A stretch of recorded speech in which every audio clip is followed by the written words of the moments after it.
En un hotel de lujo, un millonario solitario y temido llora en silencio, sin que nadie se acerque. Todo cambia cuando una niña humilde, hija de una limpiadora, enjuga sus lágrimas sin decir una palabra. Aquel gesto puro atraviesa años de frialdad y aislamiento, despertando algo dormido dentro de él.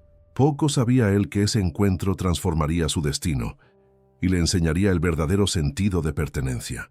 Si esta historia te ha interesado, no olvides suscribirte a nuestro canal y decirnos desde qué ciudad nos estás viendo. Seguiremos adelante.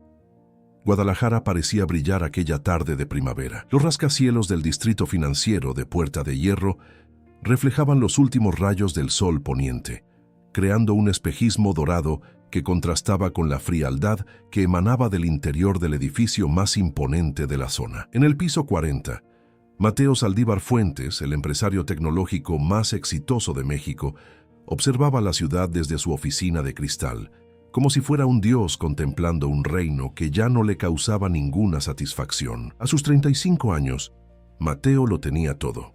Una fortuna calculada en miles de millones de pesos, una empresa de software que acababa de firmar contratos con 3 de las corporaciones más grandes de Latinoamérica, propiedades en 5 países y una vida que muchos envidiarían. Sin embargo, mientras sostenía en sus manos el sobre con el diagnóstico médico, sentía que todo su imperio se desmoronaba como un castillo de naipes. Adenocarcinoma pancreático, estadio avanzado, había dicho el doctor Velasco esa mañana. Tenemos opciones de tratamiento, pero debo ser honesto, señor Saldívar. El pronóstico no es favorable. Estamos hablando de meses, quizás un año, con los tratamientos adecuados. Mateo no había mostrado emoción alguna durante la consulta, mantuvo su rostro impasible, asintió mecánicamente y anotó la información como si estuviera en una reunión de negocios más. El médico, desconcertado por su frialdad, intentó ofrecer palabras de aliento, pero Mateo las recibió con la misma indiferencia con la que había enfrentado cada aspecto de su vida desde hacía años. «Agendaré la quimioterapia para la próxima semana», había respondido simplemente antes de salir del consultorio. Ahora solo en su oficina, la realidad comenzaba a calar. Sus manos temblaban ligeramente mientras guardaba los resultados en un cajón. Tomó su teléfono y lo contempló por unos segundos. ¿A quién podría llamar? ¿Quién estaría realmente interesado en escuchar que el gran Mateo Saldívar estaba enfermo? Durante años había cultivado una imagen de hombre inalcanzable. Había despreciado las relaciones personales, considerándolas una distracción. Había valorado la eficiencia por encima de la empatía. Sus padres habían fallecido hace años y su único pariente cercano era un primo segundo, Ernesto, con quien apenas mantenía contacto. Su secretaria, Sofía, interrumpió sus pensamientos al entrar a la oficina con una tableta en mano. «Señor Saldívar, la junta directiva está esperando su confirmación para la reunión de mañana. También llamó el señor Mendoza de Tech Fusion. Está interesado en aumentar su oferta de compra». Mateo la miró sin realmente verla. Por primera vez en su vida profesional, los números y las negociaciones le parecían insignificantes. «Cancela todo, Sofía. Me tomaré unos días». La mujer lo miró sorprendida. En 8 años trabajando para él, jamás había escuchado esas palabras salir de su boca. «¿Se encuentra bien, señor?» «Perfectamente», respondió con la frialdad habitual. «Solo necesito tiempo para pensar en la estrategia del próximo trimestre. Avísame solo si es absolutamente necesario». Esa noche, Mateo no regresó a su ático en Providencia, el barrio más exclusivo de Guadalajara. Algo en él necesitaba distancia, aire, un espacio donde no fuera el empresario exitoso que todos esperaban que fuera. Condujo su Porsche hasta el Hotel Gran Plaza, un lugar lujoso pero discreto en el centro histórico de la ciudad. Reservó la suite presidencial bajo un nombre falso y subió directamente, evitando las miradas curiosas del personal. Una vez en la habitación, el silencio lo envolvió. Se sirvió un whisky y se sentó en uno de los sofás, mirando a través de los ventanales la catedral iluminada. ¿Qué había hecho con su vida? Había acumulado riqueza, poder, reconocimiento, pero ahora que enfrentaba el final, ¿qué quedaba realmente? La sensación de vacío era abrumadora, casi física. Por primera vez en muchos años, Mateo Saldívar lloró. No fue un llanto explosivo ni dramático, sino lágrimas silenciosas que caían por su rostro anguloso mientras contemplaba la ciudad. Una ciudad llena de vida que seguiría existiendo cuando él ya no estuviera. A la mañana siguiente, decidió bajar al lobby del hotel. No tenía un plan, solo sabía que no podía soportar más tiempo encerrado con sus pensamientos. Vestido con un traje impecable, como siempre, se sentó en uno de los sillones cerca de la fuente central. Observaba a las personas ir y venir, turistas emocionados, empresarios apresurados, parejas enamoradas, todos con un propósito, todos con un futuro por delante. Las horas pasaron y Mateo permaneció allí, inmóvil, perdido en sus reflexiones. Los empleados del hotel lo miraban de reojo. Algunos lo reconocían, pero nadie se atrevía a acercarse. El gran Mateo Saldívar siempre había proyectado un aura de intocable, y ni siquiera en ese momento de evidente fragilidad, alguien osaba romper esa barrera. Fue entonces cuando la vio, una niña pequeña de unos 6 años, con un vestido sencillo pero limpio, y el cabello negro recogido en 2 trenzas. Caminaba despacio, observando con curiosidad todo a su alrededor, especialmente la fuente central con sus luces cambiantes.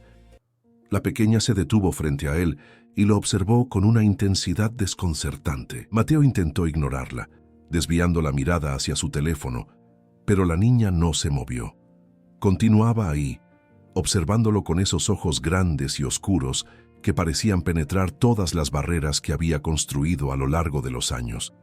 «¿Qué quieres?», preguntó finalmente con voz seca.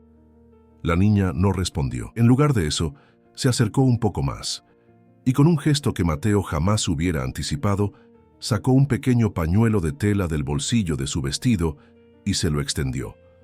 Fue entonces cuando Mateo se dio cuenta de que seguía llorando. Las lágrimas habían continuado cayendo silenciosamente, sin que él mismo fuera consciente de ello.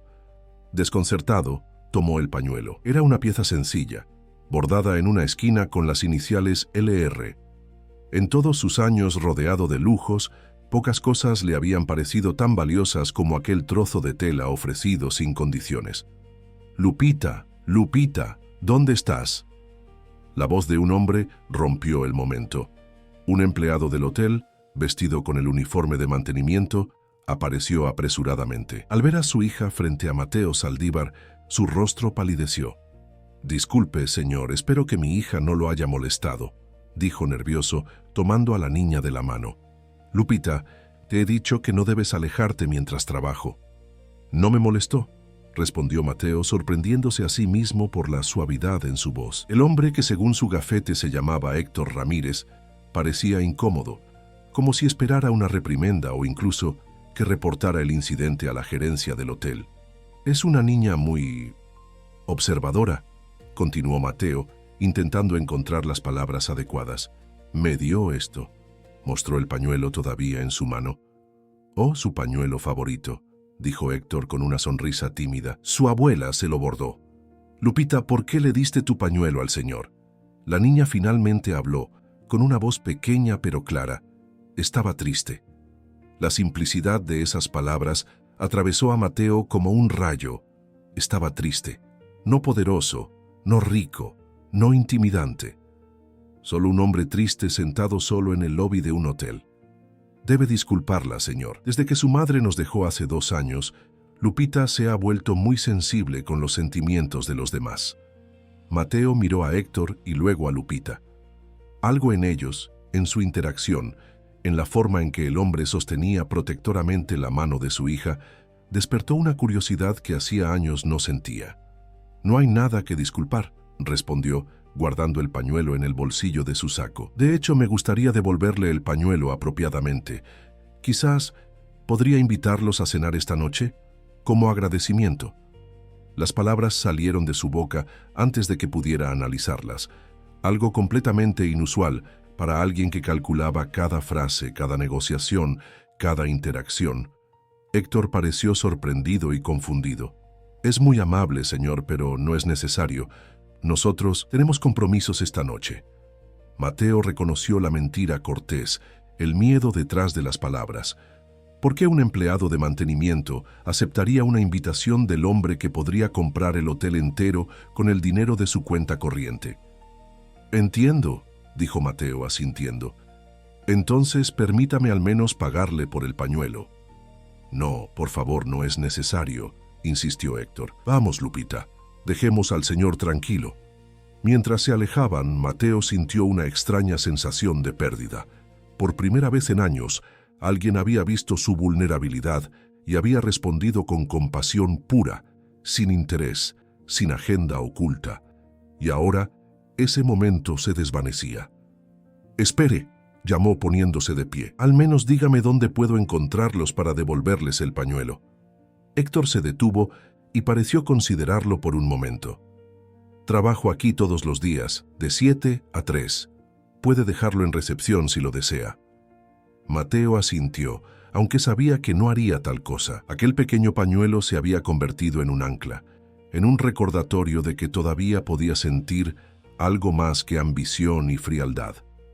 Esa noche, en la soledad de su suite, Mateo sostuvo el pañuelo entre sus dedos, pensando en la niña de las trenzas y en su padre. Recordó la información que había podido obtener discretamente del gerente del hotel, Héctor Ramírez, viudo, 34 años, 5 años trabajando en mantenimiento, empleado ejemplar, padre soltero de Lupita. Vivían en Tlaquepaque, un barrio tradicional al este de Guadalajara. Mientras la ciudad dormía, Mateo tomó una decisión. Si realmente le quedaban pocos meses de vida, quizás era tiempo de descubrir qué más había en el mundo además de contratos, adquisiciones y cuentas bancarias. Quizás era tiempo de entender por qué una niña que no tenía nada podía ofrecer consuelo a un hombre que lo tenía todo, excepto lo que realmente importaba. El amanecer encontró a Mateo despierto, con el pañuelo de Lupita todavía en sus manos. Había pasado la noche alternando entre episodios de insomnio y pesadillas sobre hospitales y tratamientos que no funcionaban.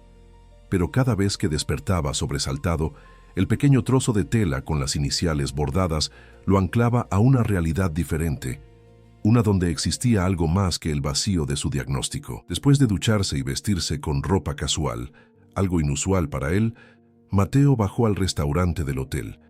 Eran apenas las 7 de la mañana y el lugar estaba casi vacío, excepto por algunos ejecutivos que desayunaban apresuradamente antes de sus reuniones. Se sentó en una mesa con vista al jardín interior y pidió un café americano. Mientras esperaba, observó discretamente a los empleados que comenzaban su jornada. No tardó en ver a Héctor. El hombre entró por una puerta lateral, vestido con su uniforme gris, y comenzó a revisar las luces del techo que iluminaban el restaurante. Trabajaba meticulosamente, sin darse cuenta de que estaba siendo observado. Mateo terminó su café y se acercó. «Buenos días, señor Ramírez». Héctor casi pierde el equilibrio en la escalera donde estaba subido.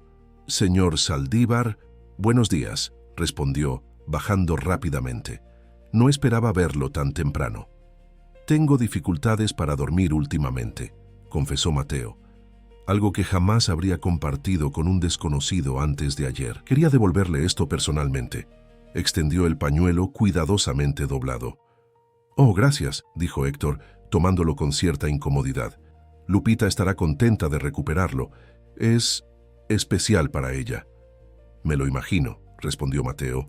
Hubo un silencio incómodo antes de que continuara. «La propuesta de ayer sigue en pie. Me gustaría invitarlos a cenar, sin compromisos ni segundas intenciones. Solo un agradecimiento». Héctor lo miró con evidente confusión.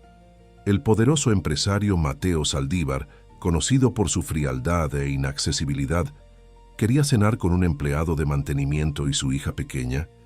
«Señor Saldívar, es muy amable, pero, por favor», interrumpió Mateo, sorprendiéndose a sí mismo con la sinceridad en su voz. «Me ayudaría mucho. Estoy pasando por un momento complicado». Algo en su tono, quizás la vulnerabilidad que nunca antes había mostrado, pareció convencer a Héctor. «De acuerdo», concedió finalmente. «Pero nada ostentoso, por favor. No nos sentiríamos cómodos».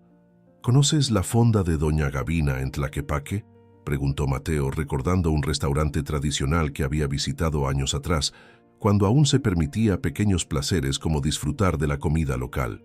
¿A las 7 esta noche? Héctor asintió sorprendido por la elección. La fonda de Doña Gavina era un lugar respetable pero sencillo, famoso por sus platillos caseros, muy lejos del tipo de establecimiento que frecuentaría alguien como Mateo Saldívar. Ahí estaremos, confirmó Héctor, antes de disculparse para continuar con su trabajo. Esa tarde, Mateo se encontró conduciendo su auto hacia Tlaquepaque, un barrio tradicional conocido por su artesanía y arquitectura colonial. No había pisado esa zona en años, prefiriendo los restaurantes exclusivos de Providencia o Andares. Mientras caminaba por las calles empedradas, notó cómo la gente vivía el momento. Artesanos trabajando con dedicación, familias paseando, música en vivo en las plazuelas. Había una vitalidad que contrastaba enormemente con la esterilidad de su oficina de cristal y acero. Llegó temprano a la fonda y pidió una mesa en el patio bajo un árbol de jacaranda. Mientras esperaba, su mente regresaba constantemente al diagnóstico. ¿Cuántos atardeceres como este le quedaban? ¿Cuántas oportunidades para sentarse bajo un árbol y simplemente existir? Héctor y Lupita llegaron puntualmente. La niña vestía un vestido azul celeste y llevaba el mismo pañuelo que le había dado a Mateo, ahora como un lazo en una de sus trenzas. Al ver a Mateo, sonrió ampliamente, sin la timidez que muchos adultos mostraban ante él. «Hola, señor Triste», exclamó con la honestidad brutal que solo los niños poseen. «Lupita». Héctor la reprendió suavemente. «Discúlpela, señor Saldívar». «No hay problema», respondió Mateo sorprendido por la calidez que sintió al escuchar a la pequeña. «Pero hoy no estoy triste, Lupita. Puedes llamarme Mateo». La cena transcurrió de manera sorprendentemente agradable. Lupita dominó gran parte de la conversación, contándole a Mateo sobre su escuela, sus amigos y el gato callejero al que alimentaba a escondidas. Héctor, inicialmente tenso, fue relajándose gradualmente, especialmente cuando se dio cuenta de que Mateo escuchaba a su hija con genuino interés. «Lupita siempre ha sido así», explicó Héctor mientras la niña estaba distraída con su postre. «Demasiado perceptiva para su edad. Los psicólogos de la escuela dicen que es una niña altamente empática». «Es un don», comentó Mateo. «Uno que muchos adultos han perdido, yo incluido». Hubo un momento de silencio, y Mateo sintió que era el momento de ser sincero. «Ayer recibí un diagnóstico médico», dijo en voz baja. «No es favorable. Cáncer de páncreas en etapa avanzada». Héctor lo miró con sorpresa, seguida de genuina compasión. «Lo siento mucho. El médico dice que tengo meses, quizás un año con tratamiento», continuó Mateo. «Y lo único que he podido pensar es en lo vacía que ha sido mi vida. 35 años dedicados exclusivamente a acumular dinero y poder, sin conexiones reales, sin momentos como este». Hizo un gesto que abarcaba la mesa, la comida, la conversación. «No sé qué decir», admitió Héctor, «excepto que la vida a veces nos da giros inesperados. Cuando Carmela, mi esposa, enfermó repentinamente, tuvimos que afrontar la realidad de que nuestro tiempo juntos sería más corto de lo que habíamos planeado. Pero esos últimos meses fueron los más intensos y significativos de nuestras vidas». «¿Cómo lo hiciste?», preguntó Mateo. «¿Cómo sigues adelante después de perder a alguien así?». Héctor miró a Lupita, que ahora dibujaba en una servilleta, ajena a la conversación de los adultos. «Por ella», respondió simplemente, «y porque Carmela me hizo prometer que viviríamos cada día con alegría, no con pena. Algunos días es más difícil que otros, pero lo intentamos». Mateo asintió, absorbiendo esas palabras. Por primera vez, sentía que estaba teniendo una conversación real, honesta, sin las máscaras sociales que habían definido sus interacciones durante años. «¿Puedo preguntarte algo, Mateo?», dijo Héctor después de un momento. «¿Por qué nosotros? Debes tener amigos, familia». «No realmente», confesó Mateo. «Tengo socios, empleados, conocidos, gente que está cerca por lo que puedo ofrecerles. Pero ayer, cuando Lupita me dio su pañuelo, fue el primer gesto de bondad genuina que he recibido en años, sin esperar nada a cambio». Antes de que Héctor pudiera responder, Lupita interrumpió, mostrándoles el dibujo que había hecho. 3 figuras tomadas de la mano bajo lo que parecía ser un árbol de jacaranda, Somos nosotros, exclamó orgullosa. Tu papá y yo en el restaurante. Mateo observó el dibujo infantil y sintió un nudo en la garganta. Era tan simple y a la vez tan poderoso. 3 personas compartiendo un momento, conectadas, algo que su dinero nunca había podido comprar. Es hermoso, Lupita, dijo finalmente. ¿Puedo quedármelo? La niña asintió entusiasmada y le entregó la servilleta. Mateo la dobló cuidadosamente y la guardó en el bolsillo interior de su saco, junto al lugar donde antes había estado el pañuelo. Al finalizar la cena, mientras caminaban hacia sus autos, Mateo se sorprendió a sí mismo haciendo algo completamente fuera de carácter. Me preguntaba si podría visitarlos algún día, dijo, casi tímidamente. Quizás el fin de semana, si no tienen planes. Héctor intercambió una mirada con Lupita, quien saltaba emocionada ante la idea. Sí, puede conocer a Manchas, mi gato, exclamó la niña. Héctor sonrió. Parece que ya ha sido decidido. ¿El sábado? Tenemos una pequeña comida familiar, nada especial, pero si quiere acompañarnos. Me encantaría, respondió Mateo, sorprendido por la calidez que sentía ante la perspectiva de una simple comida familiar. Mientras regresaba al hotel esa noche, Mateo se dio cuenta de que, por primera vez desde el diagnóstico, no estaba pensando en el tiempo que le quedaba, sino en cómo iba a pasarlo. El sábado llegó más rápido de lo que Mateo esperaba. Los días intermedios habían sido un torbellino de actividad, citas médicas para programar el tratamiento, reuniones con sus ejecutivos para reorganizar temporalmente la dirección de la empresa y largas noches contemplando el techo de su habitación de hotel, reflexionando sobre las decisiones que lo habían llevado hasta ese punto. Se detuvo frente a la modesta casa en Tlaquepaque, verificando 2 veces la dirección que Héctor le había dado. Era una construcción tradicional con fachada de un cálido color terracota, macetas con geranios en las ventanas y una pequeña puerta de madera tallada. Nada que ver con su ático minimalista en Providencia, diseñado por uno de los arquitectos más exclusivos del país. Antes de tocar el timbre, Mateo respiró profundamente. Llevaba una botella de vino, chocolates para Lupita y un pequeño ramo de flores, gestos que le habían sugerido en la florería local cuando preguntó qué sería apropiado llevar a una comida familiar. Él, que había cerrado negociaciones de millones de dólares sin inmutarse, se sentía inexplicablemente nervioso ante la perspectiva de una simple reunión doméstica. Fue Lupita quien abrió la puerta, con una amplia sonrisa que mostraba un diente frontal a medio salir. «¡Viniste!», exclamó emocionada como si hubiera dudado que realmente lo haría. «Papá, ya llegó el señor Mateo». La casa por dentro era pequeña pero acogedora, decorada con artesanías coloridas y fotografías familiares. El aroma a comida casera impregnaba el ambiente, mezclándose con el perfume de las flores frescas colocadas en un jarrón sobre la mesa del comedor. Héctor apareció desde la cocina secándose las manos con un paño. «Bienvenido, Mateo. Me alegra que hayas podido venir». «Gracias por la invitación», respondió entregándole los regalos. No estaba seguro de qué traer. «No era necesario», dijo Héctor, aunque su expresión revelaba gratitud. «Pero gracias. Por favor, siéntete como en casa. Mi padre está en el patio trasero. Le encanta cuidar sus plantas antes de comer». Lupita tomó a Mateo de la mano con una familiaridad que lo sorprendió. «Ven, te mostraré mi cuarto y a Manchas». Se dejó guiar por la pequeña a través de la casa, notando los detalles que hablaban de una vida modesta pero plena. Libros bien cuidados en estanterías sencillas, juguetes organizados en cajas coloridas, una guitarra en una esquina y por todas partes, evidencias de amor familiar. La habitación de Lupita era pequeña pero encantadora, con paredes pintadas de un suave color lavanda y estrellas fosforescentes pegadas en el techo.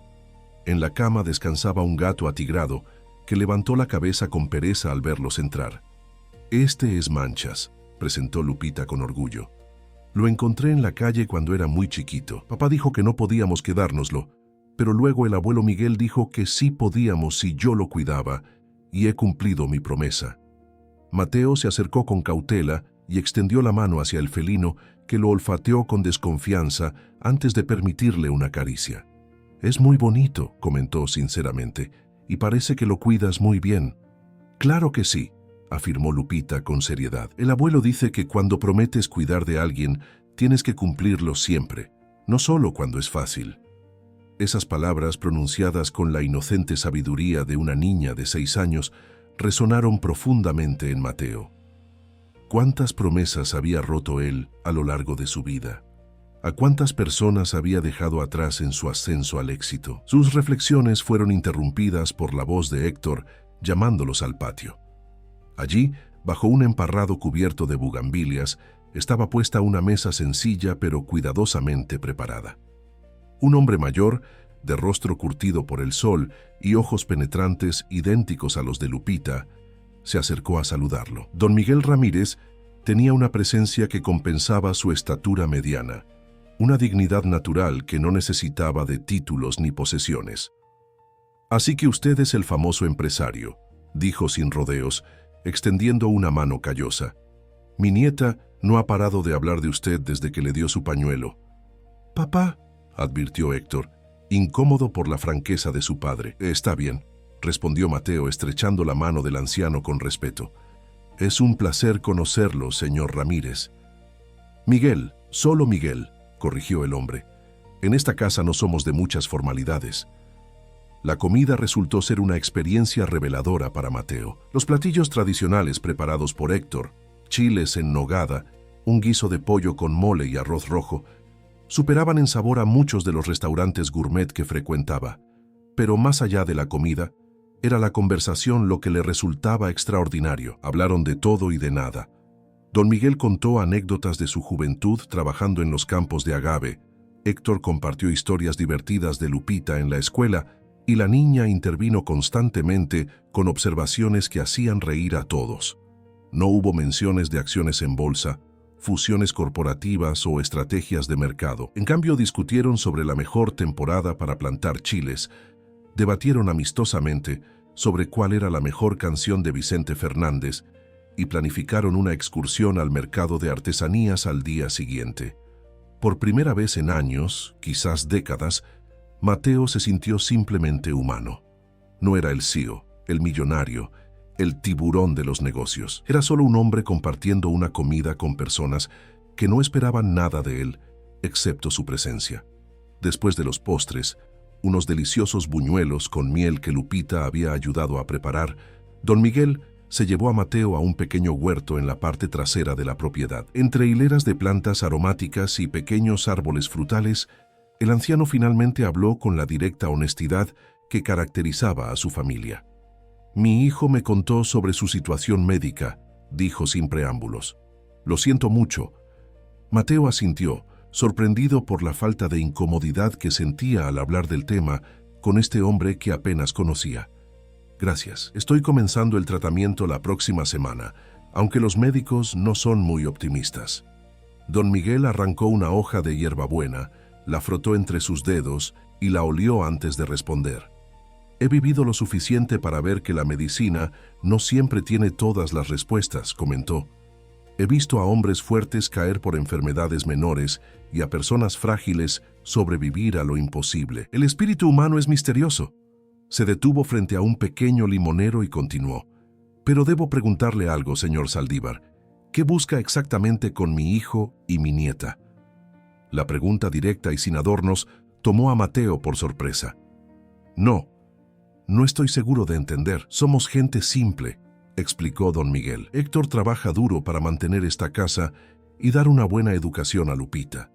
Después de perder a Carmela, ha sido difícil, pero hemos salido adelante. No necesitamos caridad, ni somos una distracción exótica para alguien aburrido de su vida privilegiada». Mateo sintió el peso de esas palabras, reconociendo la legitimidad de la preocupación del anciano. «No es eso», respondió honestamente. «Cuando recibí el diagnóstico, me di cuenta de que había construido una vida vacía. Tengo dinero, propiedades, una empresa exitosa, pero ni una sola persona que se preocupe realmente por mí. Cuando Lupita me dio su pañuelo, fue el primer acto de bondad genuina que he recibido en años, y cuando cené con ellos fue la primera vez en mucho tiempo que me sentí vivo». Don Miguel lo estudió con esos ojos penetrantes que parecían ver más allá de las apariencias. «El dinero puede comprar muchas cosas, pero no el tiempo ni el afecto verdadero», dijo finalmente. Si su interés es sincero, sea bienvenido a nuestra casa. Pero si esto es solo una fase, un capricho temporal mientras procesa su diagnóstico, le pido que se aleje. Lupita ya ha sufrido demasiadas pérdidas.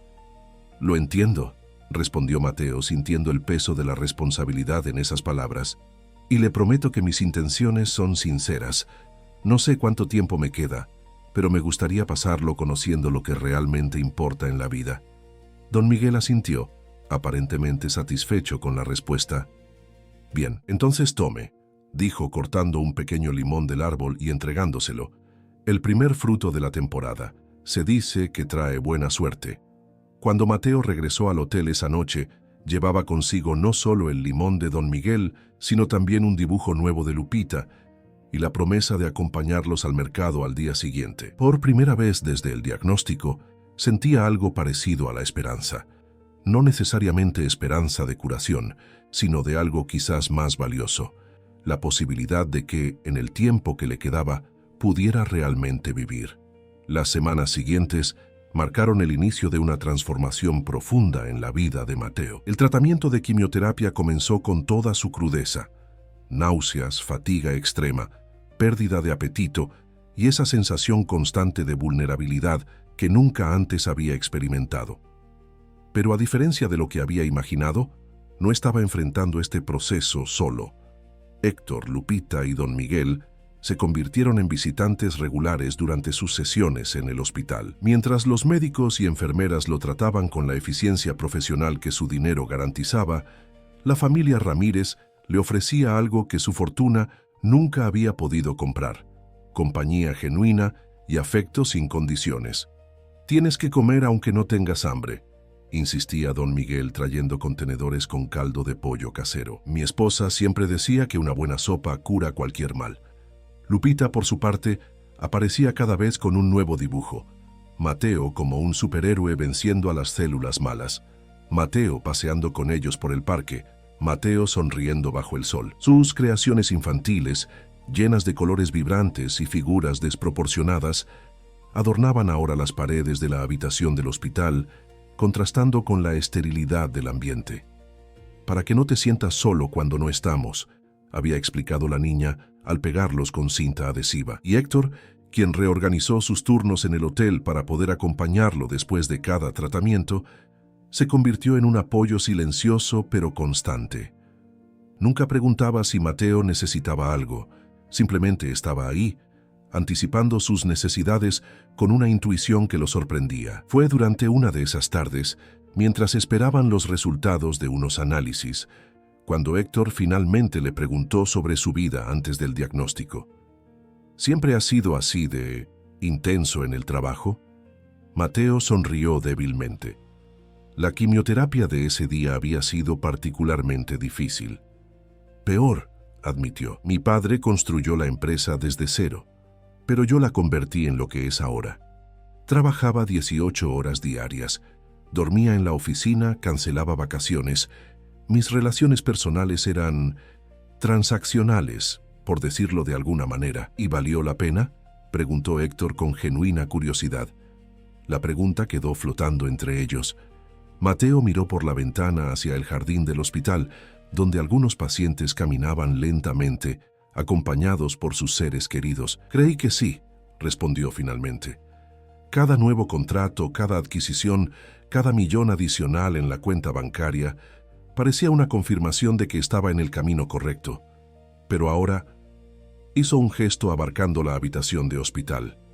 ¿De qué sirve todo eso? El dinero no es malo en sí mismo, reflexionó Héctor. Después de que Carmela enfermó, hubiera dado cualquier cosa por tener más recursos para su tratamiento.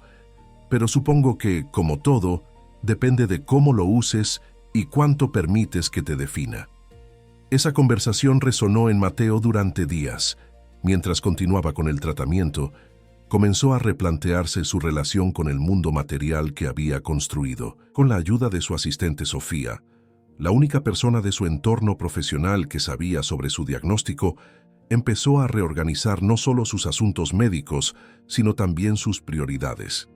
Por primera vez en años, Mateo tomó decisiones que no estaban basadas exclusivamente en la rentabilidad. Aprobó beneficios adicionales para los empleados con hijos.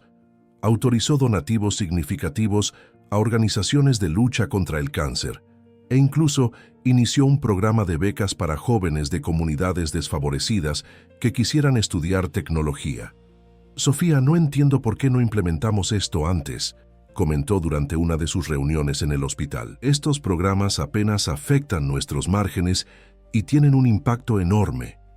Lo propuse hace 3 años, señor, respondió ella con una sonrisa que mezclaba satisfacción y asombro ante el cambio en su jefe. Usted dijo que no era el momento adecuado. A medida que pasaban los días, Mateo se sorprendía descubriendo aspectos de la vida que siempre había estado demasiado ocupado para notar. Acompañaba a don Miguel en sus paseos matutinos por el parque y aprendía sobre plantas medicinales. Escuchaba las historias de Héctor sobre cómo había conocido a Carmela durante un festival de música en el Jardín Hidalgo. Y cada fin de semana, cuando tenía suficiente energía, participaba en lo que Lupita llamaba aventuras de sábado, visitas al zoológico, paseos en bote en el lago de Chapala o simplemente tardes de juegos de mesa en la casa de los Ramírez.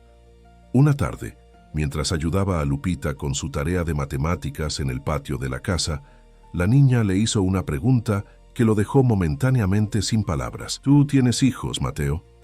No, respondió después de una pausa. Nunca me casé ni tuve hijos. ¿Por qué no?, insistió ella con la directa curiosidad infantil. Mateo reflexionó antes de responder. Supongo que siempre pensé que tendría tiempo para eso más adelante. Primero quería asegurarme de tener éxito, de construir algo importante.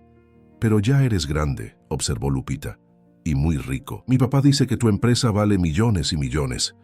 Es verdad, concedió Mateo con una sonrisa triste, pero me concentré tanto en eso que olvidé lo demás. Ahora me doy cuenta de que cometí un error. Lupita lo miró pensativamente, con esa intensidad que parecía traspasar todas las barreras adultas. No es tarde, dijo finalmente. Todavía puedes tener una familia. No es tan sencillo, Lupita, respondió Mateo sintiendo un nudo en la garganta. Especialmente ahora, con mi enfermedad. Pero ya tienes una familia, interrumpió ella con absoluta certeza. Nosotros. El abuelo dice que la familia no es solo la de sangre, sino la que te quiere aunque no tenga que hacerlo. Esas palabras, pronunciadas con la claridad y sencillez propias de la infancia, golpearon a Mateo con una fuerza inesperada. Era posible que, en medio de su crisis más profunda, hubiera encontrado lo que siempre le había faltado. Esa noche, de regreso en su suite del hotel, Mateo tomó una decisión. Llamó a su agente inmobiliario y le dio instrucciones para buscar una casa en Tlaquepaque, preferiblemente cerca de la familia Ramírez. No tenía sentido seguir viviendo en un hotel, aislado de la vida que comenzaba a construir. Mientras tanto, en su oficina principal en Puerta de Hierro, las cosas comenzaban a complicarse. Ernesto Saldívar, su primo segundo y único pariente cercano, había empezado a hacer preguntas incómodas. Como accionista minoritario de la empresa, tenía ciertos derechos de información, y la prolongada ausencia de Mateo, combinada con las nuevas iniciativas filantrópicas, había despertado su suspicacia. Señor Saldívar, su primo ha solicitado una reunión urgente, informó Sofía durante su llamada diaria. Dice que necesita discutir las recientes decisiones corporativas que considera erráticas e irresponsables. Mateo suspiró. Conocía bien a Ernesto, ambicioso, calculador, siempre pendiente de su participación en la empresa familiar, esperando el momento para incrementar su influencia. Dile que estoy fuera de la ciudad por negocios. Programaré una videoconferencia la próxima semana. También, Sofía dudó un momento. Ha estado haciendo preguntas sobre su salud. Creo que alguien del hospital puede haberle filtrado información. La noticia no sorprendió del todo a Mateo. En su mundo, la información siempre había sido una mercancía valiosa, y su diagnóstico en manos equivocadas podía desencadenar una crisis de confianza en la empresa. Entiendo. Manténlo a distancia por ahora, pero prepara los documentos para la reunión de la junta directiva. Creo que es momento de hacer algunos anuncios oficiales. Esa misma noche, durante una cena tranquila con los Ramírez, Mateo compartió sus preocupaciones. Era la primera vez que hablaba abiertamente sobre los aspectos empresariales de su vida con ellos, y se sorprendió por la facilidad con que las palabras fluían. Mi primo siempre ha querido más control en la empresa. Con mi enfermedad, ve la oportunidad perfecta para cuestionar mi liderazgo y mis decisiones. Don Miguel, quien escuchaba atentamente mientras servía café, asintió con conocimiento de causa. Los buitres siempre huelen la sangre antes que nadie, comentó. En mi pueblo teníamos un dicho: cuando el árbol grande se tambalea, muchos vienen con el hacha. ¿Qué piensas hacer?, preguntó Héctor. Necesito reorganizar algunas cosas, respondió Mateo. Asegurarme de que la empresa siga funcionando correctamente cuando yo no esté en condiciones de dirigirla. Un silencio incómodo siguió a esas palabras. Era la primera vez que Mateo hablaba tan directamente sobre la posibilidad de no recuperarse. También, continuó después de un momento, estoy considerando comprar una casa aquí en Tlaquepaque. El hotel está bien, pero me gustaría un lugar más hogareño. La expresión de Lupita se iluminó instantáneamente. Podrías vivir cerca de nosotros y tendríamos más aventuras de sábado, y Manchas podría visitarte y... Lupita, interrumpió suavemente Héctor. Recuerda lo que hablamos sobre dejar que las personas tomen sus propias decisiones. Pero Mateo sonrió, sintiendo una calidez familiar extenderse por su pecho, una sensación que se había vuelto más frecuente en presencia de la familia Ramírez. Me encantaría vivir cerca de ustedes, confirmó. De hecho, esa es precisamente la idea. Mientras regresaba al hotel esa noche, Mateo reflexionó sobre cómo, en apenas unas semanas, su vida había dado un giro completo. El diagnóstico que había parecido una sentencia, ahora se había convertido, paradójicamente, en un catalizador de cambio. Por primera vez, estaba viviendo no para acumular más, sino para experimentar mejor. Sin embargo, una sombra se cernía en el horizonte. Las intenciones de Ernesto, combinadas con los efectos cada vez más visibles de la quimioterapia, presentaban un desafío que no podía ignorar. Y mientras contemplaba las luces de Guadalajara desde su ventana, Mateo sabía que las semanas siguientes pondrían a prueba no solo su salud física, sino también su recién descubierta fortaleza emocional. La casa que Mateo finalmente eligió era una hermosa construcción colonial restaurada, ubicada a solo 3 calles de la residencia de los Ramírez. Contaba con un patio interior donde la luz del sol creaba patrones cambiantes a través de las ramas de un viejo naranjo, techos altos con vigas de madera expuestas y suelos de terracota que guardaban la calidez del día. No era ni remotamente tan lujosa como su ático en Providencia, pero por primera vez en su vida adulta, Mateo sentía que había encontrado un hogar, no solo una propiedad. La mudanza coincidió con el inicio del 3er ciclo de quimioterapia. Los médicos habían ajustado el tratamiento después de ver los primeros resultados, que si bien no eran milagrosos, mostraban cierta estabilización del tumor. No está creciendo tan rápido como temíamos, había explicado el doctor Velasco con cautelosa esperanza. Su cuerpo está respondiendo mejor de lo esperado. Mateo atribuía esa respuesta no solo a la medicina moderna, sino también a los remedios tradicionales que don Miguel insistía en prepararle: tés de hierbas recolectadas al amanecer, cataplasmas para aliviar las náuseas, y rituales de limpieza que, si bien Mateo había recibido inicialmente con escepticismo, ahora formaban parte integral de su rutina. La medicina de los hospitales ataca la enfermedad, explicaba el anciano mientras preparaba una infusión. Pero estos remedios fortalecen el espíritu, y un espíritu fuerte es el mejor aliado del cuerpo. La nueva casa se convirtió rápidamente en un segundo hogar para los Ramírez. Lupita tenía ya su habitación preferida para las tardes de películas. Don Miguel había adoptado un rincón del jardín para sus plantas medicinales, y Héctor, en sus días libres, ayudaba a Mateo con las adaptaciones que necesitaba mientras el tratamiento avanzaba. Pasámanos en los baños, una silla más cómoda para los días de mayor fatiga, cortinas que pudieran bloquear completamente la luz para los 12 episodios de migraña. Fue durante una de esas tardes de trabajo en la casa, cuando Héctor finalmente Preguntó algo que parecía haber estado considerando durante tiempo. Mateo, comenzó, mientras instalaban un soporte en la ducha. ¿Has pensado en informar a tu empresa sobre la gravedad de tu condición? Mateo suspiró, pasándose una mano por el cabello que comenzaba a ralear debido al tratamiento. He sido selectivamente honesto, admitió. Sofía sabe todo, por supuesto. El equipo directivo sabe que estoy enfermo, pero no conocen los detalles ni el pronóstico, y los accionistas... Hizo una pausa, buscando las palabras. Oficialmente, estoy tomando un descanso por motivos de salud mientras trabajo remotamente. ¿Y tu primo? Ernesto. Él es el problema, respondió Mateo sentándose en el borde de la bañera, súbitamente agotado. Ha estado presionando para una reunión presencial.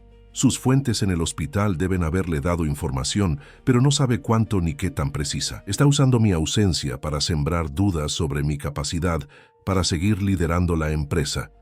Héctor asintió, comprendiendo la complejidad de la situación. ¿Cuál es tu plan entonces? Tengo una videoconferencia con la junta directiva mañana. Voy a ser parcialmente honesto. Confirmaré que estoy en tratamiento por cáncer, pero enfatizaré que sigo en pleno control de mis facultades y que los médicos son optimistas. ¿Y eso último es cierto?, preguntó Héctor, mirándolo directamente. Mateo esbozó una sonrisa irónica. Digamos que es una interpretación generosa de no está creciendo tan rápido como temíamos. La reunión virtual con la junta directiva resultó ser más tensa de lo que Mateo había anticipado. Desde su estudio en la nueva casa, perfectamente arreglado para no revelar su cambio de residencia, enfrentó las preguntas de sus ejecutivos y especialmente las insinuaciones de Ernesto. Entiendo perfectamente la preocupación, dijo Mateo, manteniendo un tono firme a pesar de la fatiga que sentía. Sí, estoy en tratamiento por un cáncer de páncreas. Sí, es serio, pero también quiero dejar claro que mi capacidad cognitiva no está afectada en absoluto y que sigo involucrado en todas las decisiones estratégicas de la empresa. Con todo respeto, Mateo, intervino Ernesto, cuyo rostro afilado ocupaba uno de los recuadros de la videoconferencia. Las recientes decisiones corporativas sugieren lo contrario. Las donaciones a organizaciones benéficas, los nuevos programas de beneficios para empleados, la cancelación de la adquisición de Neotech. Son movimientos que contradicen completamente tu estilo de gestión de los últimos 10 años.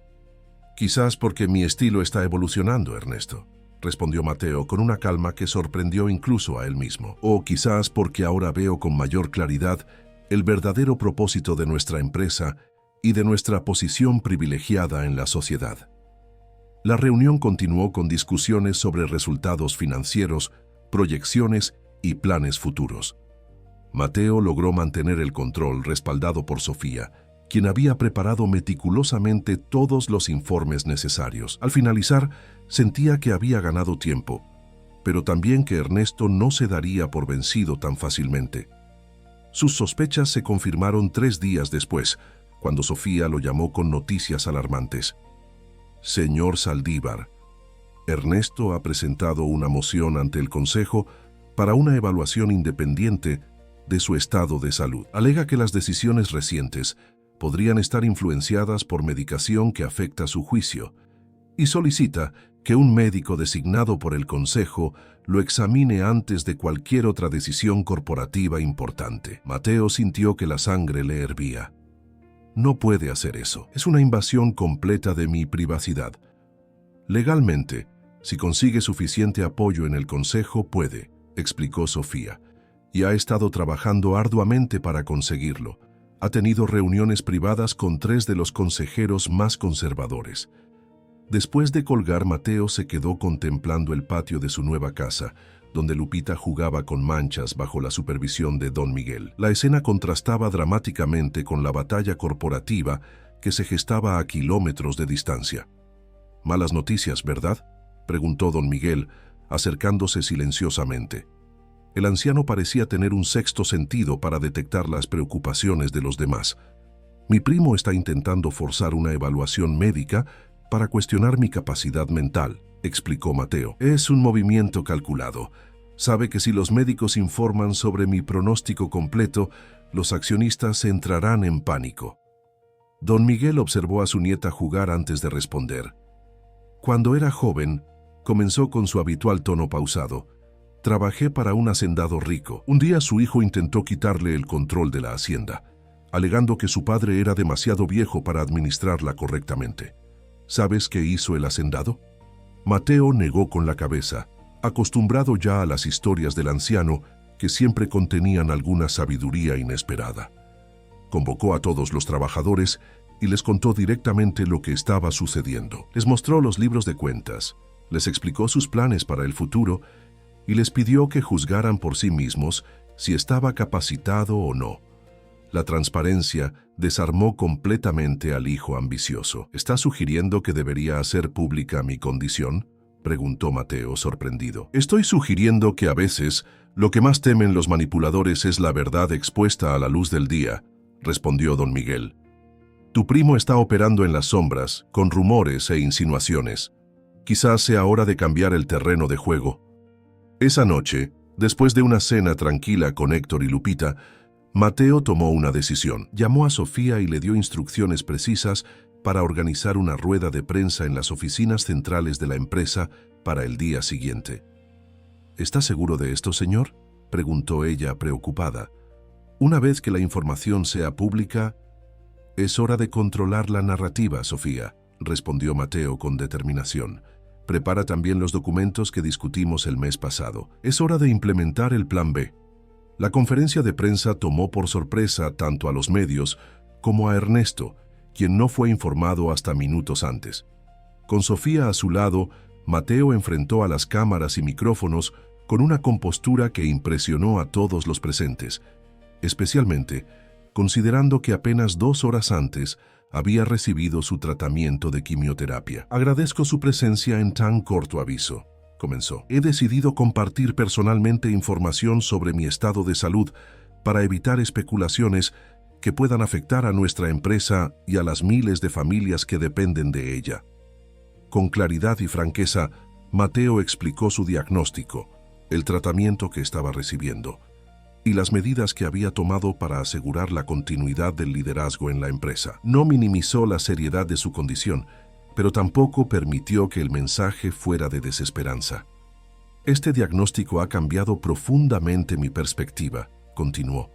Me ha hecho reevaluar no solo mi vida personal, sino también el legado que quiero dejar a través de esta empresa. Las iniciativas recientes en responsabilidad social, sostenibilidad y bienestar de nuestros empleados no son signos de debilidad o confusión mental, como algunos han insinuado. Son el resultado de una visión más clara y humana de lo que nuestra compañía puede y debe ser en la sociedad.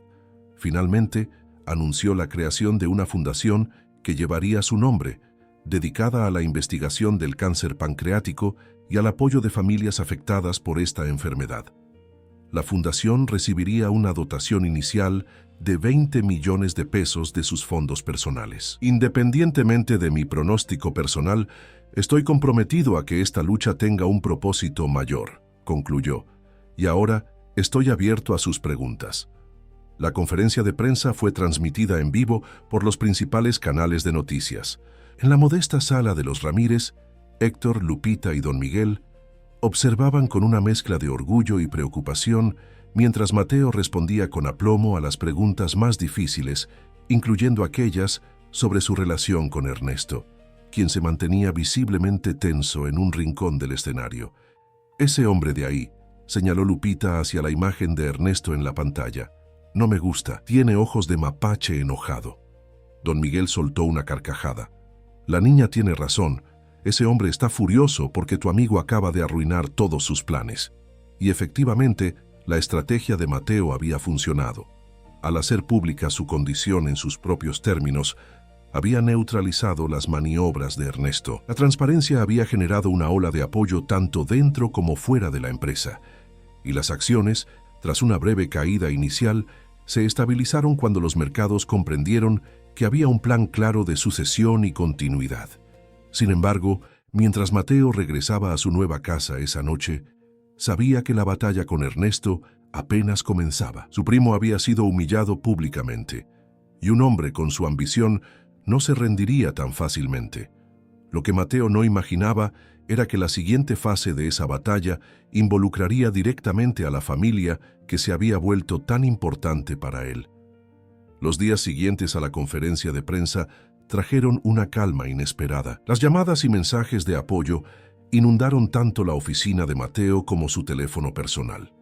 Antiguos compañeros de universidad, socios comerciales e incluso competidores se comunicaron para expresar su solidaridad. La honestidad con la que había abordado su enfermedad parecía haber tocado una fibra sensible en muchas personas. Sin embargo, el silencio de Ernesto resultaba inquietante. Después de la conferencia, su primo se había retirado a un hermético mutismo, ausentándose incluso de la reunión semanal del consejo directivo con la excusa de un viaje de negocios urgente. «No confío en este silencio», comentó Mateo a Sofía durante una de sus reuniones en la nueva casa. «Ernesto no es de los que aceptan una derrota tan fácilmente. Estamos monitoreando sus movimientos», respondió ella. «Por ahora parece estar enfocado en reuniones con algunos accionistas minoritarios, pero nada que represente una amenaza inmediata». A pesar de la incertidumbre empresarial, la vida personal de Mateo experimentaba una dulzura que nunca había conocido. La rutina que había establecido con los Ramírez se había vuelto el centro de su existencia. Desayunos con Héctor antes de que éste partiera al trabajo, tardes de jardinería con don Miguel cuando sus fuerzas lo permitían, y los momentos más preciados, las visitas de Lupita después de la escuela. La niña llegaba siempre cargada de historias, dibujos y preguntas interminables. Se había adaptado a la enfermedad de Mateo con esa mezcla de comprensión y normalidad que solo los niños poseen. En los días buenos, jugaban juegos de mesa o leían cuentos en el patio bajo el naranjo. En los días malos, cuando la quimioterapia dejaba a Mateo demasiado débil para levantarse, Lupita simplemente se sentaba junto a su cama y le contaba sobre su día en la escuela o le mostraba las nuevas acrobacias de Manchas, a quien ocasionalmente traía de visita. Fue durante una de esas tardes, mientras Lupita dibujaba sentada junto a la cama de Mateo, cuando la niña hizo una pregunta inesperada. «Mateo, ¿te gustaría ser mi papá extra para siempre?». La pregunta lo tomó completamente por sorpresa. «¿Tu papá extra?». «Sí», asintió ella con naturalidad. «Tengo a mi papá que es papá normal, pero tú podrías ser mi papá extra. Así tendría dos, como mi amiga Sofía, que tiene un papá y un padrastro». Mateo sintió un nudo en la garganta. «Lupita, eso es algo muy serio y especial. ¿Has hablado con tu papá sobre esto?». «Todavía no», admitió la niña, concentrada en su dibujo. «Pero creo que estaría bien con eso. Él siempre dice que tú eres como familia ahora». La idea de ser formalmente parte de la vida de Lupita, de tener un papel definido y permanente, abrió una puerta en el corazón de Mateo que ni siquiera sabía que existía. A pesar de la incertidumbre de su pronóstico, o quizás precisamente por ella, la posibilidad de dejar ese tipo de legado, no edificios con su nombre o fortunas en cuentas bancarias, sino amor en el corazón de una niña, le pareció el logro más valioso al que podría aspirar. «Me encantaría ser tu papá extra, Lupita», respondió finalmente, con voz suave. «Pero es algo que tendríamos que hablar todos juntos, tu papá, tu abuelo, tú y yo». La oportunidad para esa conversación llegó más pronto de lo esperado. Esa misma noche, Héctor y don Miguel visitaron a Mateo con noticias preocupantes. «Hoy recibí una llamada extraña en el trabajo», comenzó Héctor, sentándose en el borde del sillón en la sala de Mateo. «Un hombre que se identificó como investigador privado empezó a hacerme preguntas sobre nuestra relación contigo. Insinuó que podría estar aprovechándome de tu situación». Mateo se tensó inmediatamente. «¿Te dijo para quién trabajaba?». «No directamente, pero mencionó que ciertos miembros de la familia Saldívar estaban preocupados por tu bienestar mental y emocional». «Ernesto», murmuró Mateo, sintiendo cómo la ira comenzaba a burbujear en su interior. «Está buscando ángulos para atacar de nuevo». «No es todo», intervino don Miguel con expresión grave. «La directora de la escuela de Lupita me llamó esta tarde. Un hombre estuvo haciendo preguntas sobre la niña, sobre nuestra situación familiar y específicamente sobre su relación contigo. La directora se negó a dar información, pero quedó preocupada». La idea de que Ernesto estuviera involucrando a Lupita en sus maquinaciones llenó a Mateo de una furia fría que no había experimentado en años. Era una cosa atacarlo a él en el ámbito corporativo, pero intentar usar a una niña inocente como herramienta en su juego de poder cruzaba todas las líneas. «Esto tiene que terminar», dijo, poniéndose de pie a pesar de la debilidad que sentía.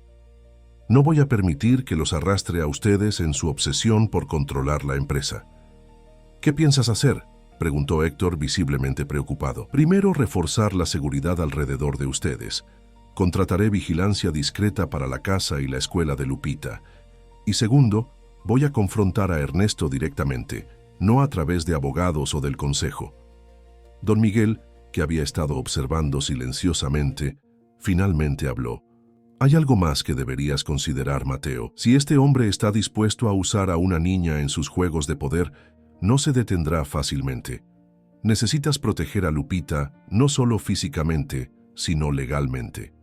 «¿Qué quieres decir?», preguntó Mateo. «Lupita me contó sobre su conversación de esta tarde», respondió don Miguel con una sonrisa cálida. «Sobre querer que seas su papá extra. Quizás sea el momento de considerar formalizar de alguna manera tu papel en su vida». Héctor pareció sorprendido inicialmente, pero luego su expresión se suavizó. «He estado pensando algo similar», admitió. «Con todo lo que ha pasado, con lo importante que te has vuelto para nosotros, para Lupita especialmente, tal vez deberíamos considerar algún tipo de tutela compartida, algo que te dé derechos legales en caso de que…». No terminó la frase, pero no era necesario. Todos en la habitación eran conscientes de la frágil realidad de la situación de Mateo. «¿Hablas en serio?», preguntó Mateo, conmovido hasta lo más profundo. «Héctor, eso es…». «No sé qué decir». «No tienes que decir nada ahora», respondió Héctor. «Solo piénsalo.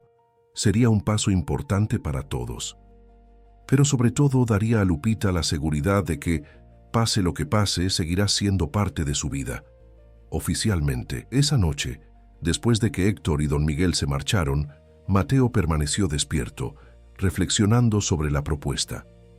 La idea de convertirse legalmente en tutor de Lupita, de tener un papel oficial en su crianza y futuro, llenaba un vacío que ni siquiera sabía que tenía. Pero también traía preguntas complicadas. ¿Qué pasaría cuando su salud empeorara? ¿Era justo para Lupita crear un vínculo formal con alguien que podría no estar presente por mucho tiempo? A la mañana siguiente, aún sin haber dormido mucho, Mateo tomó una decisión. Llamó a su abogado personal, un hombre discreto y eficiente que había manejado sus asuntos legales durante años. «Necesito 2 cosas con urgencia», explicó. «Primero, preparar los documentos para una posible tutela compartida. Y segundo, quiero revisar completamente mi testamento. Hay cambios significativos que necesito hacer». Mientras el abogado tomaba notas, Mateo detalló sus intenciones: asegurar el futuro financiero de Lupita con un fideicomiso educativo, garantizar que Héctor nunca tuviera que preocuparse por la estabilidad económica y establecer una pensión vitalicia para don Miguel. Pero más allá de las provisiones materiales, quería asegurarse de que su legado empresarial no cayera en manos de alguien como Ernesto, que solo veía números y poder donde debería haber responsabilidad y propósito. La reunión con Ernesto se programó para esa misma tarde. A pesar de las protestas de Sofía y de Héctor, Mateo insistió en que fuera en su nueva casa en Tlaquepaque, no en las oficinas corporativas. «Si quiere jugar sucio involucrando mi vida privada, que la vea de primera mano», explicó. «No tengo nada que esconder». Ernesto llegó puntualmente, conduciendo él mismo un ostentoso Maserati que parecía completamente fuera de lugar en las calles empedradas del barrio. Vestía un traje impecable y una expresión de fría profesionalidad que se quebró momentáneamente cuando entró a la casa y vio la sencillez con la que Mateo vivía ahora. «Interesante elección de residencia, primo», comentó con un desdén apenas disimulado mientras recorría la sala con la mirada. «Bastante pintoresca». «Tiene carácter», respondió Mateo tranquilamente. «Algo que siempre te ha faltado, Ernesto». La tensión era palpable mientras ambos hombres se sentaban frente a frente. Sofía, presente como testigo, permanecía de pie cerca de la puerta, atenta a cualquier señal de que Mateo necesitara descansar. Vayamos al grano, comenzó Mateo. Sé que has estado investigando a la familia Ramírez. Sé que enviaste personas a hacer preguntas sobre ellos, incluso sobre Lupita en su escuela. Eso se termina hoy. Ernesto sonrió con fingida inocencia. Solo estoy preocupado por ti, Mateo. Tu comportamiento reciente, estos nuevos amigos, todo parece indicar un juicio comprometido. Como familiar y accionista importante, tengo derecho a asegurarme de que no estás siendo manipulado en un momento de vulnerabilidad. Siempre has sido un pésimo mentiroso, Ernesto, respondió Mateo. Esto no tiene nada que ver con preocupación, es sobre control. Quieres la empresa, siempre la has querido, y ves mi enfermedad como tu oportunidad. Piensa lo que quieras, replicó Ernesto, abandonando la pretensión de cordialidad. Pero los hechos hablan por sí mismos. Un exitoso CEO de repente cambia completamente su estilo de gestión. Se muda a un barrio de clase media y se encariña con la familia de un empleado de mantenimiento. ¿Realmente crees que los accionistas no tienen motivos para preocuparse? Los accionistas están perfectamente tranquilos con mis decisiones recientes, contestó Mateo. Los resultados financieros siguen siendo excelentes y las nuevas iniciativas han mejorado significativamente nuestra imagen pública. Tu narrativa de CEO desquiciado no está funcionando, Ernesto. Y si vuelves a acercarte a los Ramírez, te aseguro que las consecuencias serán severas. Antes de que Ernesto pudiera responder, la puerta se abrió inesperadamente. Lupita entró corriendo, seguida por Héctor, quien parecía haber intentado sin éxito detenerla. «Mateo, mira lo que hice en la escuela hoy», exclamó la niña, sosteniendo un colorido proyecto de arte, antes de notar la presencia del visitante. «Oh, lo siento. No sabía que tenías visita». La expresión de Ernesto cambió sutilmente al ver a la niña. Sus ojos calculadores pasaron de Lupita a Mateo y luego a Héctor, quien permanecía incómodo en la entrada. «No te preocupes, Lupita», dijo Mateo con una sonrisa cálida. «Mi primo Ernesto ya se iba. Muéstrame lo que hiciste. Se ve increíble». La tensión en la habitación era casi tangible mientras Ernesto se ponía de pie lentamente, observando la interacción entre Mateo y la niña con una expresión indescifrable. «Esto no ha terminado, Mateo», murmuró al pasar junto a él. «De hecho, creo que acaba de volverse mucho más interesante». Después de que Ernesto se marchó, Héctor se disculpó profusamente por la interrupción. «No debimos venir sin avisar. Lupita insistió en mostrarte su proyecto y...» «Está bien», lo tranquilizó Mateo. «De hecho, creo que ver a Lupita le dio a Ernesto algo en qué pensar. Lo que ninguno podía imaginar en ese momento era exactamente qué pensamientos oscuros germinaban en la mente de Ernesto, ni cómo esos pensamientos desencadenarían una crisis que pondría a prueba los nuevos lazos que unían a Mateo con la familia Ramírez, de maneras que ninguno de ellos podía anticipar. La tormenta que Mateo había anticipado no tardó en desatarse, aunque tomó una forma que ni siquiera él había previsto. 3 días después de la visita de Ernesto, mientras Mateo se encontraba en el hospital para su tratamiento semanal, Sofía lo llamó con noticias alarmantes. «Señor Saldívar, Ernesto ha presentado una solicitud formal ante el juzgado familiar», informó, su voz usualmente calmada, ahora tensa con preocupación. «Está cuestionando su capacidad mental y emocional para tomar decisiones legales, específicamente en relación con la tutela de la niña Lupita Ramírez». Mateo sintió que la sangre se le helaba en las venas. «¿Cómo sabe sobre la tutela?» «Los documentos apenas están siendo preparados. Parece tener fuentes dentro del bufete de abogados», respondió Sofía. «En su petición, alega que usted está siendo manipulado emocionalmente debido a su estado vulnerable y que la familia Ramírez está aprovechándose de su condición para obtener beneficios financieros». «Es absurdo», contestó Mateo, sintiendo cómo la ira crecía dentro de él. Ningún juez tomaría en serio semejantes alegaciones sin pruebas. «El problema es que tiene cierto respaldo», continuó Sofía. «Ha conseguido que un psiquiatra firme una declaración sugiriendo que pacientes con diagnósticos terminales frecuentemente toman decisiones impulsivas o irracionales como mecanismo de afrontamiento. No lo menciona a usted específicamente, pero establece el precedente». Después de colgar, Mateo permaneció sentado en la sala de tratamiento, observando cómo el líquido de la quimioterapia goteaba lentamente por el tubo hacia su vena. La ironía no escapaba a su atención. Mientras luchaba contra células que se habían vuelto contra su propio cuerpo, ahora también debía enfrentar a un familiar que había hecho lo mismo. Esa tarde, reunió a los Ramírez en su casa para informarles sobre la situación. La reacción de Héctor fue de indignación inmediata. ¿Cómo se atreve a insinuar que nos estamos aprovechando de ti? Jamás hemos aceptado ni un peso tuyo a pesar de tus ofrecimientos. Era cierto. A pesar de la generosidad de Mateo, la familia había mantenido su independencia económica. Héctor seguía trabajando en el hotel. Don Miguel continuaba con sus modestas ventas de plantas medicinales, y las únicas ayudas que habían aceptado eran pequeños regalos para Lupita o contribuciones a las comidas familiares que compartían. «Lo sé», respondió Mateo con calma, «y cualquier investigación seria lo demostrará. Pero Ernesto no busca la verdad, busca tiempo. Quiere retrasar cualquier cambio en mi testamento o en la estructura de liderazgo de la empresa mientras mi salud se deteriora».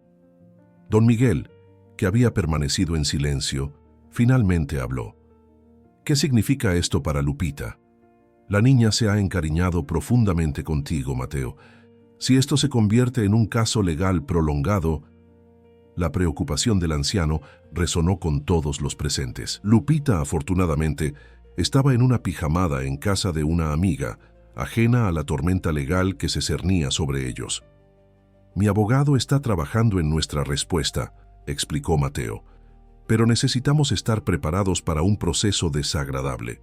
Ernesto intentará pintarlos como oportunistas, y a mí como un hombre desesperado y mentalmente inestable. Será difícil para todos, especialmente para Lupita si llega a enterarse.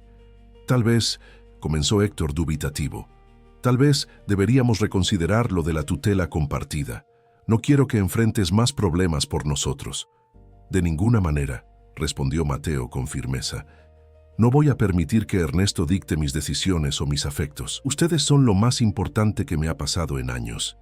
No voy a renunciar a eso por sus maquinaciones». En los días siguientes, la situación escaló rápidamente. La prensa, que había sido mayormente respetuosa tras la conferencia sobre su diagnóstico, ahora publicaba artículos sensacionalistas sobre el drama familiar Saldívar. Algunos insinuaban que Mateo había perdido el rumbo debido a su enfermedad. Otros sugerían que los Ramírez eran unos astutos manipuladores que habían encontrado la manera perfecta de acceder a la fortuna del empresario. Para empeorar las cosas, Ernesto había conseguido una orden judicial temporal que congelaba cualquier cambio significativo en el testamento de Mateo o en la estructura de liderazgo de la empresa hasta que se resolviera el asunto de su capacidad mental. Fue en medio de esta tormenta cuando ocurrió algo inesperado. Una tarde, mientras Mateo revisaba documentos legales con su abogado en la terraza de su casa, Lupita llegó inesperadamente de la escuela, acompañada por Héctor. La niña lucía pálida y decaída, muy diferente a su habitual energía desbordante. «No se sentía bien en la escuela», explicó Héctor preocupado. «La maestra me llamó porque tenía fiebre». Mateo se acercó inmediatamente, olvidando por completo los documentos legales. «¿Qué pasa, pequeña? ¿Te duele algo?» «Me duele aquí», respondió Lupita débilmente, señalando su estómago. «Y tengo mucho frío». La temperatura de la niña era preocupantemente alta. Mientras Héctor la cubría con una manta, Mateo llamó inmediatamente a su médico personal, quien recomendó llevarla al hospital sin demora. «Podría ser apendicitis o alguna infección», explicó el médico por teléfono. «Con esa fiebre es mejor no arriesgarse». En el hospital privado donde Mateo recibía su tratamiento, la situación se volvió rápidamente crítica. Los análisis iniciales mostraron una infección severa que requería atención inmediata. Mientras los médicos trasladaban a Lupita a una sala de tratamiento, Héctor se encontró atrapado en el laberinto burocrático del sistema de salud privado. «Lo siento, señor Ramírez, pero su seguro básico no cubre estos procedimientos ni la hospitalización en esta institución», explicó una administrativa con tono rutinario. «Necesitamos un depósito inicial de 50,000 pesos antes de proceder con el tratamiento completo». Héctor, pálido de preocupación, comenzó a explicar que no disponía de esa cantidad, que podían trasladar a Lupita a un hospital público cuando Mateo intervino. «Yo me hago cargo de todos los gastos», dijo con firmeza, entregando su tarjeta de crédito. «Y quiero que el doctor Navarro, jefe de pediatría, sea asignado personalmente al caso». En cuestión de minutos, la situación cambió dramáticamente. Lupita fue trasladada a una habitación privada. Se iniciaron los antibióticos intravenosos y un equipo completo de especialistas comenzó a monitorear su condición. El diagnóstico: una severa infección bacteriana que había comenzado como una simple gastroenteritis, pero se había complicado rápidamente. Durante las siguientes 48 horas, Mateo apenas se separó de la habitación de Lupita, a pesar de su propia debilidad por el tratamiento reciente. Se turnaba con Héctor y don Miguel para acompañar a la niña, leyéndole cuentos cuando estaba despierta y monitoreando cada cambio en su condición cuando dormía. Fue durante una de esas vigilias nocturnas cuando Héctor finalmente verbalizó lo que ambos sentían. «Nunca había tenido tanto miedo», confesó en voz baja, observando a su hija dormir conectada a monitores y sueros. Cuando Carmela enfermó, al menos era adulta, podía entender lo que pasaba. «Pero Lupita es tan pequeña, tan frágil». «Lo sé», respondió Mateo colocando una mano sobre el hombro de Héctor. «Pero es fuerte, como su padre. Va a recuperarse. Si no hubieras estado ahí con tus contactos, con los recursos para este hospital». Héctor no terminó la frase, pero no era necesario. Ambos sabían que la atención inmediata y especializada había sido crucial. Al tercer día, la fiebre de Lupita finalmente cedió. Los médicos, satisfechos con su progreso, anunciaron que podría regresar a casa en 48 horas si continuaba mejorando. La noticia trajo un alivio indescriptible a toda la familia. Esa misma tarde, mientras Lupita dormía tranquilamente y don Miguel la acompañaba, Mateo recibió una visita inesperada en la sala de espera del hospital. «Ernesto, vine en cuanto me enteré», dijo su primo, con una expresión que intentaba proyectar preocupación. «¿Cómo está la niña?» «Mejorando», respondió Mateo secamente, «aunque dudo que su bienestar te importe realmente». «Eres injusto, Mateo. Puede que tengamos diferencias sobre la empresa y tus decisiones recientes, pero jamás desearía mal a una niña inocente». «¿En serio?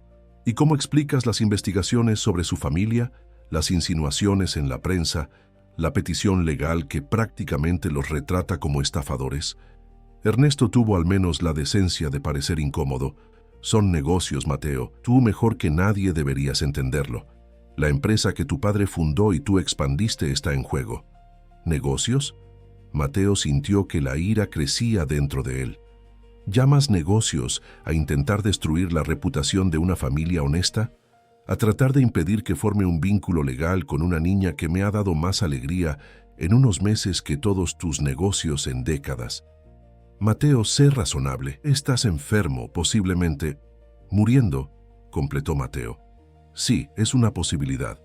Y precisamente por eso quiero asegurarme de que el tiempo que me queda y lo que deje atrás tenga significado. No voy a permitir que alguien como tú, que solo ve números y poder donde debería haber humanidad y propósito, tome el control de mi legado». Antes de que Ernesto pudiera responder, Héctor apareció en la entrada de la sala. Su expresión se endureció al ver al primo de Mateo. «Lupita está despierta», informó ignorando deliberadamente a Ernesto. «Está preguntando por ti, Mateo». Con una última mirada a su primo, Mateo se levantó y siguió a Héctor. Mientras caminaban por el pasillo, Héctor habló en voz baja. «Hay algo que quiero decirte. Estos días, viendo cómo has estado para Lupita, cómo has utilizado tu influencia y recursos, no para impresionar, sino para ayudar cuando más lo necesitábamos, he tomado una decisión». Se detuvieron frente a la puerta de la habitación. Dentro, podían ver a don Miguel sentado junto a la cama, contándole una historia a Lupita, quien sonreía débilmente. «La tutela compartida», continuó Héctor. «Quiero hacerlo. No por el dinero o los recursos como insinúa tu primo, sino porque has demostrado, más allá de cualquier duda, que amas a mi hija tanto como yo, y ella merece tenerte en su vida de manera permanente, oficial, sin importar lo que pase». Mateo sintió un nudo en la garganta. «¿Estás seguro? Con todo este lío legal, más seguro que nunca», afirmó Héctor. «De hecho, Mi abogado, uno modesto pero honesto, ya está preparando nuestra parte de la documentación. Enfrentaremos a tu primo y a cualquiera que intente interponerse, juntos. Al entrar en la habitación y ver la sonrisa de Lupita iluminarse al verlo, Mateo sintió algo extraordinario. A pesar de la enfermedad que seguía en su cuerpo, a pesar de las batallas legales que se avecinaban, se sentía completo, en paz. Había encontrado lo que buscaba sin saber que lo buscaba. Una familia, un propósito más allá de la acumulación de riqueza y poder. Las semanas siguientes trajeron desarrollos sorprendentes. La historia de cómo Mateo había utilizado su influencia para salvar a Lupita, combinada con la dignidad y discreción con que los Ramírez habían enfrentado las acusaciones públicas, cambió dramáticamente la narrativa mediática. Donde antes había sospechas de manipulación, ahora surgían historias de una amistad improbable y conmovedora entre un empresario enfermo y una familia trabajadora. El punto de inflexión llegó cuando una enfermera del hospital, conmovida por la dedicación de Mateo hacia Lupita durante su hospitalización, compartió su testimonio con un periodista respetado. La historia resultante, titulada El verdadero legado de Mateo Saldívar, presentaba un retrato íntimo y humano de su transformación personal y su relación con los Ramírez. La opinión pública se volvió abrumadoramente favorable hacia Mateo y la familia. Incluso dentro de la empresa, los ejecutivos y accionistas que habían dudado comenzaron a ver sus recientes decisiones corporativas bajo una nueva luz, no como señales de debilidad o confusión, sino como un replanteamiento consciente de valores y prioridades. Acorralado por el cambio en la percepción pública y abandonado por sus aliados dentro del Consejo, Ernesto finalmente retiró su petición legal. En una breve y tensa reunión privada, admitió su derrota. «Has ganado esta batalla, Mateo», dijo con amargura. «Pero no olvides que tu condición sigue siendo lo que es. Eventualmente, alguien tendrá que tomar el control». «Tienes razón en algo, Ernesto», respondió Mateo con serenidad. «Mi condición es la que es, pero te equivocas al pensar que no he planificado para el futuro. La diferencia es que ahora ese futuro incluye valores y personas que tú nunca has entendido». Un mes después, en una ceremonia sencilla pero emotiva en el juzgado familiar de Guadalajara, se formalizó la tutela compartida de Lupita. Mateo se convertía oficialmente en su tutor legal junto con Héctor, con responsabilidades y derechos claramente establecidos. Don Miguel, visiblemente emocionado, fue el primer testigo en firmar los documentos. Esa tarde, en una celebración íntima en el patio de la casa de Mateo, bajo el naranjo que ahora florecía con intensidad, Lupita presentó un regalo especial.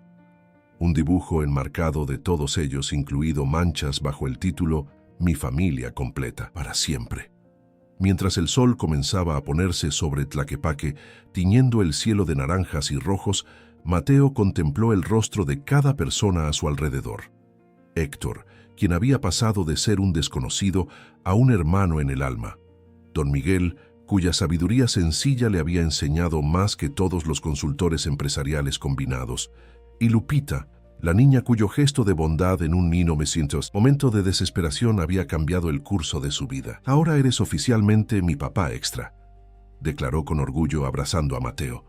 Recordó entonces el pañuelo simple que ella le había ofrecido aquel día en el hotel, cuando nadie más se había atrevido a acercarse al poderoso y solitario Mateo Saldívar. Ese pequeño trozo de tela, ofrecido sin condiciones, había sido el primer hilo de un tejido mucho más grande que ahora lo envolvía. El tejido del amor familiar, de la pertenencia verdadera. Y aunque su futuro médico seguía siendo incierto, con los tratamientos mostrando resultados mixtos, Mateo había descubierto una verdad profunda. La riqueza real no se mide en cuentas bancarias ni en propiedades, sino en los corazones que te acogen y en las vidas que tocas. Había pasado décadas acumulando fortuna, solo para descubrir que el verdadero tesoro estaba en los momentos compartidos, en las risas bajo un naranjo, en el dibujo de una niña que lo veía no como el poderoso empresario, sino simplemente como su papá extra. «¿En qué piensas?», preguntó Héctor, notando su expresión contemplativa. Mateo sonrió, sintiendo una paz que jamás había conocido en sus años de éxito empresarial. en que algunas personas pasan toda la vida buscando el éxito solo para descubrir al final que lo que realmente buscaban era significado. Yo tuve la fortuna de descubrirlo a tiempo, gracias a todos ustedes. Mientras la noche caía suavemente sobre su nueva familia, Mateo Saldívar, el hombre que una vez lo había tenido todo excepto lo que realmente importaba, agradeció silenciosamente a la vida por haberle dado esta segunda oportunidad. No una oportunidad de sanar físicamente, aunque eso también lo deseaba, sino la oportunidad más valiosa de todas, la de sanar su alma y descubrir que incluso los corazones más fríos pueden aprender a amar cuando encuentran manos dispuestas a mostrarles el camino.